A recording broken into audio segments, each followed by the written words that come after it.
مرکز اہل سنت جامعہ رضویہ منظر اسلام کی یوٹیوب چینل ہم سبق درس نظامی میں آپ کا خیر مقدم ہے۔ جنہوں نے ہمارے چینل کو اب تک سبسکرائب نہیں کیا ہے وہ ضرور سبسکرائب کر لیں اور بیل آئیکن بھی دبا دیں تاکہ جو بھی ویڈیو اپلوڈ ہو اس کی نوٹیفیکیشن آپ تک فوراً پہنچ سکے، اور اپنے ساتھیوں سے بھی شیئر کریں اور بات پسند آئے تو لائک بھی کریں۔ جامعہ رضویہ منظر اسلام کے ایک اہم اور ماہر استاذ مفتی محمد ابراہیم صاحب آپ کو نور الانوار کا درس دیں گے۔ بعد ششماہی وجوہات فاسدہ اور باب قیاس آپ کو پڑھائیں گے، آپ اس کو دھیان سے سنیں۔ ساتھ ہی دوسری ویڈیو میں ہدایہ کے اسباق بھی ان سے سماعت فرمائیں۔ بسم اللہ الرحمن الرحیم۔ وقیل الکلام المذکور للمدح او للذم لا عموم له وان کان اللفظ عاما۔ یہاں سے چھٹی وجہ فاسد کا ذکر فرماتے ہیں، اور وہ یہ ہے کہ اگر کوئی کلام مدح کے لیے، تعریف کے لیے ذکر کیا جائے یا ذم کے لیے ذکر ہو، تعریف کے لیے ذکر کیا جائے جیسے کہ اللہ تعالی کا قول نیک لوگوں کے بارے میں، ان الابرار لفی نعیم، کہ نیک لوگ جنت نعیم میں ہیں، یہ نیکوکاروں کی مدح کے لیے مذکور ہے۔ یا ذم کے لیے ہو جیسے کہ ان الفجار لفی جحیم، کہ فاسق و فاجر لوگ جہنم میں ہیں، تو یہ قول بدکاروں کی مذمت کے لیے مذکور ہے۔ تو اگر کوئی کلام مدح کے لیے ہو یا ذم کے لیے ہو تو ایسی صورت میں اس کلام کے لیے عموم نہیں ہوگا، اگرچہ وہ لفظ عام ہو، بلکہ وہ خاص رہے گا انہی لوگوں کے بارے میں کہ جن کے تعلق سے یہ کلام نازل ہوا۔ اس وجہ فاسد کے قائلین بعض شوافع حضرات ہیں، بعض شوافع، کہ ان کے نزدیک ان الابرار لفی نعیم سے ہر نیکوکار کے حال پر استدلال نہیں کیا جا سکتا، ایسے ہی ان الفجار لفی جحیم سے ہر فاسق و فاجر کے حال پر استدلال نہیں کیا جا سکتا، بلکہ یہ انہی کے لیے خاص ہوگا جن کے بارے میں وارد ہوا۔ ہاں، ان کے علاوہ کے حق میں اگر استدلال کرنا ہے تو یا تو قیاس کے ذریعے یا کسی اور دوسری نص سے اس کو ثابت کیا جائے گا، دوسری نص سے۔ یہ اپنے موضع ورود میں خاص رہے گا، یہ عام نہیں رہے گا۔ ہمارے نزدیک یہ وجہ فاسد ہے، یہ استدلال کرنا درست نہیں ہے، اس لیے کہ لفظ یہ اپنی وضع کے اعتبار سے عموم پر دلالت کرتا ہے، عموم پر، اور اس کے خلاف پر کوئی قرینہ بھی موجود نہیں ہے۔ تو جب تک حقیقت پر عمل کرنا ممکن ہو اور اس کے خلاف کوئی اور قرینہ نہ ہو تو حقیقت پر عمل کرنا واجب ہوتا ہے۔ لہذا یہاں بھی حقیقت یعنی لفظ کے عموم پر عمل کرنا واجب ہے، اور مدح اور ذم پر دلالت چونکہ عموم کے منافی بھی نہیں ہے، اس لیے یہ کلام اپنے عموم پر دلالت کرے گا۔ لہذا جب وہ کلام جو مدح اور ذم کے لیے مذکور ہے نا، تو وہ عام ہے، کیا ہے؟ عام ہے، اور اس کے ذریعے ہر ایک کے حال پر استدلال کرنا درست اور صحیح ہوگا۔ ایسے ہی اللہ تعالیٰ کا ارشاد مبارک والذین یکنزون الذھب والفضہ، इस आयत करीमा के उमूम से औरतों के जेवरात के वजूब पर, वो जेवरात में ज़कात के वजूब पर इस्तिदलाल करना जायज़ होगा कि औरतों के जो जेवरात हैं उनमें ज़कात वाजिब है। और दलील यही आयत करीमा वल्लज़ीना यकनिज़ून अज़्ज़हबा वल फिद्दा, इसका उमूम इस बात पर दलालत करता है। अगरचे ये आयत मुबारका किसी एक मखसूस कौम के बारे में नाजिल हुई और उस कौम के ताल्लुक से नाजिल हुई है कि जिन्होंने सोने चांदी को जमा करके रखा था, जखीरा कर रखा था और उसकी ज़कात अदा नहीं करते थे, है ना। अल्लाह ताला ने आयत मुबारका में इरशाद फरमाया वल्लज़ीना यकनिज़ून अज़्ज़हबा वल फिद्दा वला युनफ़िक़ूनहा फ़ी सबीलिल्लाह फ़बश्शिरहुम बिअज़ाबिन अलीम। लुग़वी माना के एतबार से कंज़ के माना दफीने के हैं, दफीना यानी वो माल जिसको दफन कर दिया गया हो, लेकिन यहाँ पर ये मुराद नहीं है बल्कि ऐसा माल मुराद है जिसकी ज़कात ना दी। और इस पर करीना अगला जुमला वला युनफ़िक़ूनहा फ़ी सबीलिल्लाह, क्योंकि नफ़क़े मफ़रूज़ा से मुराद ज़कात है।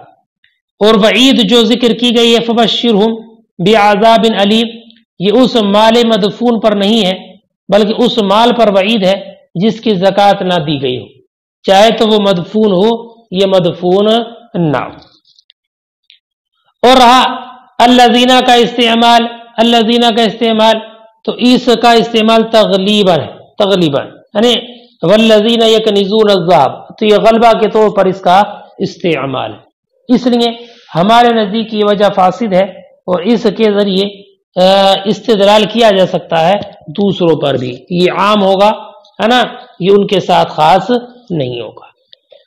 फरमाते वकीला, और कहा गया है अल कलामुल मज़कूरु लिल मदही, वो कलाम जो जिक्र किया गया हो मदाह के लिए औ लिज़्ज़म्मी या ज़म के लिए, ला उमूम अला, उसके लिए उमूम नहीं होगा।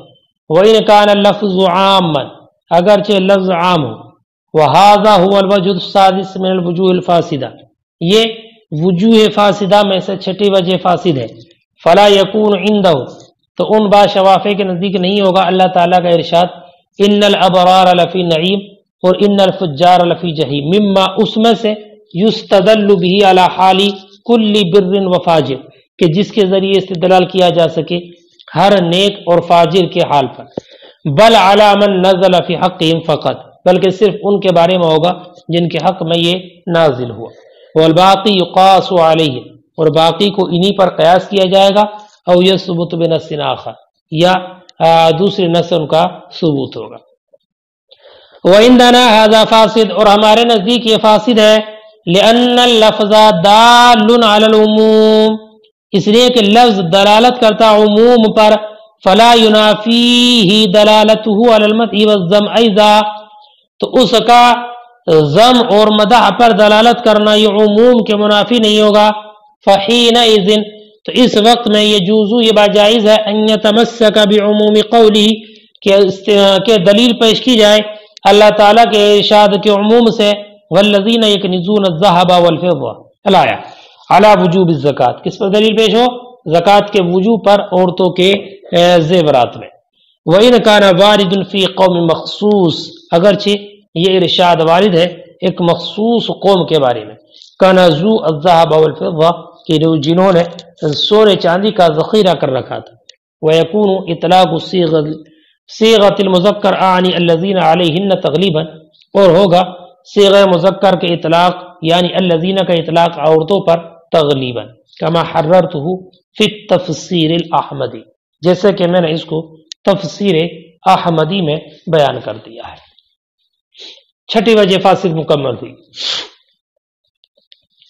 वकीला अल जम्अ वल मुज़ाफ़ु इलल जमाअह हुक्मुहु हुक्मु हक़ीक़तिल जमाअत, यहाँ से सातवीं वजह फासिद का जिक्र फरमाते हैं। सातवीं वजह फासिद यह है कि शवाफ़े के नज़दीक अगर सीग़े जमा का मुकाबला जमा से हो, सीग़े जमा का मुकाबला जमा से हो, तो ऐसी सूरत में एक जमा के तमाम अफराद में से हर फर्द के लिए दूसरी जमा के अफराद में से हर फर्द के लिए साबित होगा। एक जमा के अफराद में से हर एक फर्द हर फर्द दूसरी जमा के अफराद में से हर फर्द के लिए उसका सबूत होगा, हर फर्द के लिए सबूत होगा। जैसे कि सुनो अल्लाह ताला का इरशाद गिरामी, खुज़ मिन अमवालिहिम सदका, खुज़ मिन अमवालिहिम सदका। तो इस आयत करीमा में अमवाल ये जमा का सीगा है और ये जमा का सीगा मुजाफ है हम ज़मीर की जानिब, यानी हम ज़मीर की जानिब मंसूब है। तो इस वजह फासिद के बुनियाद पर मालदार अफराद जो हैं, मालदार लोगों के जो अफराद हैं, तो हर फर्द के लिए हर माल में ज़कात का वाजिब होना ज़रूरी है। अमवाल जमा है तो अमवाल के हर फर्द का सबूत होगा, है ना।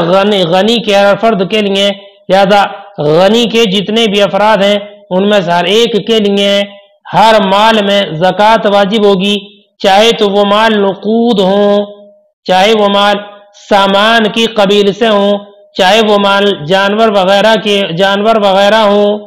तो हर माल में गनी के हर फर्द के हर माल में ज़कात वाजिब होगी, इसलिए कि जमा का मुकाबला जमा से है, जमा का मुकाबला जमा से है। हम ये कहते हैं बिल इजमा, ये बात साबित है कि हर दिनार और हर दिरहम में सदका वाजिब नहीं होता, हर दिनार और दिरहम में सदका यानी ज़कात वाजिब नहीं होती, है ना। जब हर दिरहम और हर दिनार में ज़कात वाजिब नहीं, हालांकि दिनार और दिनार ये दोनों अमवाल के अफराद से हैं, दिरहम और दिनार ये दोनों अमवाल के अफराद से हैं। जब हर फर्द और हर दिनार में ज़कात वाजिब नहीं होती है तो ये बात साबित हो गई कि अमवाल के तमाम अनवा में ज़कात वाजिब नहीं होगी, क्योंकि हर दिरहम और दिनार में ज़कात वाजिब नहीं है बिल इजमा। जैसे कि अगर कोई इंसान है और उसके पास दिरहम और दिनार है और उसके पास कर्ज भी है इतना कि एक निसाब कर्ज में चला जाएगा, तो उतने दिरहम और दिनार में ज़कात वाजिब नहीं होगी, ठीक है ना। और जब ऐसा है तो अब इजाफत अगर जमा की जानिब हो तो अब एक जमा के अफराद में से हर फर्द दूसरी जमा के अफराद में से हर फर्द के लिए साबित नहीं होगा, ठीक है ना। हमारे नजदीक इसका हुक्म यह है कि अगर जमा का मुकाबला जमा से हो तो इनक़िसाम अहाद अलल अहाद मुराद होगा, इनक़िसाम अहाद अलल अहाद मुराद होगा, यानी एक जमा का एक फर्द दूसरी जमा के एक फर्द के लिए साबित होगा। कब? जबकि जमा का मुकाबला जमा से हो तो इनक़िसाम अहाद अलल अहाद मुराद होगा। मतलब इसका यह है कि एक जमा के एक फर्द दूसरी जमा के एक फर्द के लिए साबित होगा इनक़िसाम अलल अहाद। मसलन मिसाल सुनो, किसी की दो बीवियां हैं और उसने अपनी दोनों बीवियों से खिताब करते हुए कहा, इज़ा वलदतुमा वलदैनी फ़अन्तुमा तालिक़तैनी, कह जब तुम दोनों ने दो बच्चे जने तो तुम दोनों को तलाक। तो अभी इसका मतलब यह है कि जब तूने एक बच्चा जना तो तुझे तलाक, और जब तूने एक बच्चा जना तो तुझे तलाक।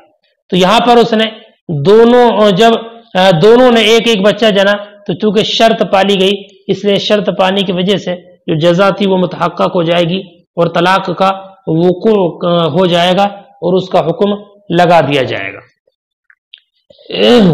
और वुकूए तलाक के लिए दोनों में से हर एक का दो दो बच्चों का जनना जरूरी नहीं है, जैसे कि इमाम शाफी और इमाम ज़ुफर का यही मजहब है। वो ये कहते हैं कि हर एक औरत का दो बच्चों का जनना जरूरी है, इसलिए कि अब जमा का एतबार करते हुए ये कहा जाएगा कि उन दोनों में से हर एक के लिए दो दो बच्चों का जनना जरूरी है। अगर एक बच्चा जना है तो उस वक्त में तलाक वाक़ई नहीं होगी। देखें, वकीला और कहा गया है अल जमउ अल मुज़ाफ़ इलल जमाअत, जमाअत जो कि मुज़ाफ़ व जमाअत की जानिब है ना, हाज़ा वजहुन साबि मिनल वुजूहिल फासिदा, ये वजूह फासिदा में से सातवीं वजह फासिद है। फ़इन्ना इंदहुम इज़ा वक़अत मुक़ाबलतुल जमई बिल जम, तो उनके नज़दीक जब जमा का मुकाबला जमा से हो हुक्म हकीकतिल जमाअत, तो उसका हुक्म हकीकत जमाअत का होगा फी हक़्क़ि कुल्लि वाहिदिन, ہر ایک کے حق میں، ہر ایک کے حق میں. اے کیا مطلب ہر ایک کے حق میں؟ اے لا بد لکل فرد من افراد الجمع، یعنی ضروری ہے افراد جمع اول کے افراد میں سے ہر ایک فرد کے لیے، من کل فرد من افراد ثانی، جمع ثانی کے افراد میں سے ہر ایک فرد کا ہونا، یعنی جمع اول کا ہر فرد کے لیے ہے نا، جمع اول کا ہر ایک فرد جمع ثانی کا ہر ایک فرد کے لیے ثابت ہوگا. ففی قولی، تو اللہ تعالیٰ کا ارشاد خذ من اموالہم صدقہ، یہ لا بد فی کل مال من السوائم، ضروری ہے ہر ایک مال میں، چاہے وہ سوائم سے ہو یا نقود سے ہو یا عروض سے ہو، لکل احد من الاغنیاء، اغنیاء میں سے ہر ایک کے لیے ان تجب الصدقہ، کہ صدقہ واجب ہو، صدقے سے مراد زکوٰۃ، یعنی زکوٰۃ واجب ہو. وَنَحْنُ نَقُولُ، اور ہم کہتے ہیں لا تجب الصدقۃ فی کل درہم و دینار بالاجماع، واجب نہیں ہے صدقہ ہر درہم و دینار میں بالاجماع، مع انہما من افراد الاموال، باوجود اس کے کہ وہ افراد اموال سے ہیں. فلا تجب فی کل انواعها ایضا علی ما ذکر فی العضد، تو ہر ایک نوع میں واجب نہیں ہوگا جیسے کہ ذکر کیا گیا ہے عضودی میں. وعندنا یقتضی مقابلۃ الاحاد بالاحاد، اور ہمارے نزدیک تقاضا کرتا ہے مقابلۃ الاحاد بالاحاد کا، حتی اذا قال لامرأتیہ، یہاں تک کہ جب کسی نے اپنی دو عورتوں سے کہا اذا ولدتما ولدین فانتما طالقتان، کہ جب تم دونوں دو بچے جنو تو تم دونوں کو طلاق. فولدت کل واحدۃ منہما ولدا، تو ان میں سے ہر ایک نے ایک بچے کو جنا، طلقتا، تو دونوں پر طلاق واقع ہو جائے گی. ولا یلزم ان تلد کل امرأۃ ولدین، اور لازم نہیں ہوگا کہ دونوں میں سے ہر ایک دو بچے جنے. کما قال ظفر والشافعی، جیسے کہ امام ظفر اور امام شافعی نے فرمایا. وَإِطْلَاقُ الْجَمْعِ عَلَيْهِمَا مُسَامَحَةٌ، اب اس کے ذریعے ایک اعتراض کا جواب ہے. اعتراض یہ ہے کہ ولدتما اور ولدین یہ دونوں تثنیہ کے صیغے ہیں، اور بحث جو چل رہی ہے وہ یہ ہے کہ جمع کی جانب مضاف ہو، تو ان دونوں پر جمع کے اطلاق کرنا کیسے درست ہوگا؟ تو اس کا جواب یہ دیا ہے کہ ما فوق الواحد کا اعتبار کرتے ہوئے ان دونوں پر جمع کا اطلاق کر دیا ہے. اور در حقیقت جمع کا مقابلہ جمع سے ہو تو اس کی مثال یہ ہے لبسوا ثیابہم، لبسوا ثیابہم، تو ثیاب جمع ہے اور ہم ضمیر کی جانب منصوب ہے. تو اب اس کا مطلب یہ نہیں ہوگا کہ انسان نے جتنے بھی اس کے کپڑے تھے ہر کپڑے کو پہن لیا. اگر جمع کا مقابلہ جمع سنبھال لیا جائے اور ایک جمع کا ہر فرد دوسری جمع کے لیے ثابت ہو، تو اب معنی یہ ہوگا کہ ہر انسان کے پاس جتنے جتنے کپڑے تھے اس نے وہ سب پہن لیے. ایسا نہیں ہے. ایسی راکبو دوابہم، تو دواب جمع ہے اور ہم ضمیر کی جانب منصوب ہے. اب انسان معنی اس کا یہ ہوگا کہ وہ سب اپنی اپنی سواری پر سوار ہوئے. یہ مطلب نہیں ہے کہ جتنی سواری تھی ہر ایک پر سوار ہوئی. اور آیت کریمہ فاغسلوا وجوہکم، کہ تم سب اپنا چہرہ دھو لو، ہے نا.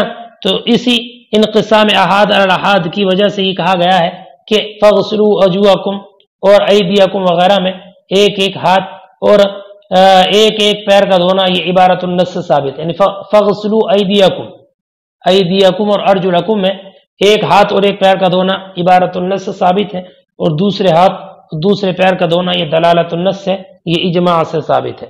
وہ اطلاق الجمعی علیہما مسامحت، اور ان دونوں پر جمع کا اطلاق کرنا یہ مسامحت ہے باعتبار ما فوق الواحد، ما فوق الواحد کا اعتبار کرتے ہوئے. ونحو، اور اس کی مثال یعنی جمع کی مثال لبسوا ثیابہم اور رکبوا دوابہم. وقولہ تعالی، اور اللہ تعالیٰ کا قول فاغسلوا وجوہکم الآیہ علی ما تقرر فی الفقہ، جیسے کہ فقہ میں یہ ثابت ہو چکا ہے.